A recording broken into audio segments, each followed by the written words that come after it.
So let us now look at the second law of thermodynamics, क्योंकि उसका close relation है to a heat engine. इसके बहुत सारे वेरिएंट्स हैं। The first variant is the Kelvin Planck statement of the second law of thermodynamics.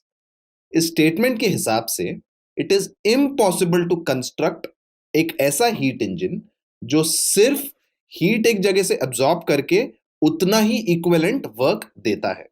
So pictorially अगर हमें समझना है, सो मान लो हमारे पास एक हॉट रिजर्वॉयर है और एक हीट इंजन है।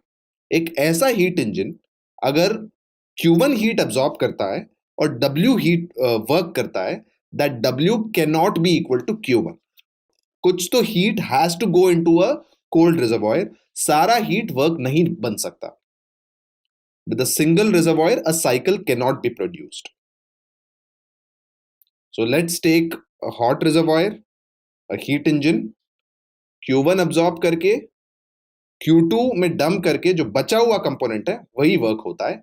So in a heat engine work is always less than the input heat from the hot reservoir. एक और वेरिएंट है सेकेंड लॉ ऑफ थर्मोडायनामिक्स का, जो है Clausius statement.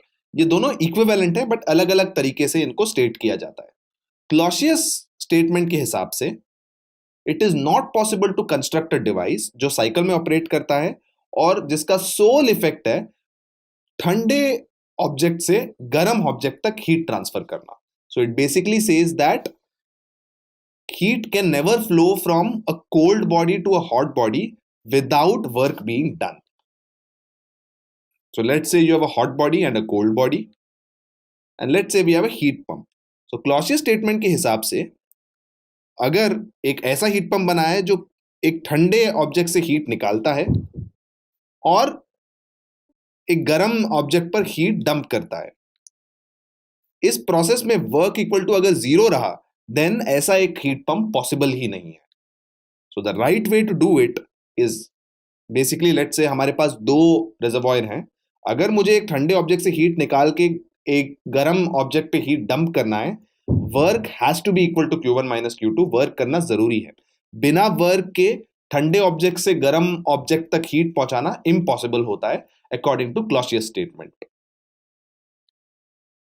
Let's now do a concept test based on what we studied. Is it possible to have 100% efficiency for an engine? अगर नहीं तो क्यों? So the answer is no, और इसका explanation is pretty simple. हमने थोड़ी देर पहले देखा था कि for a heat engine the efficiency is 1 minus Q2 upon Q1.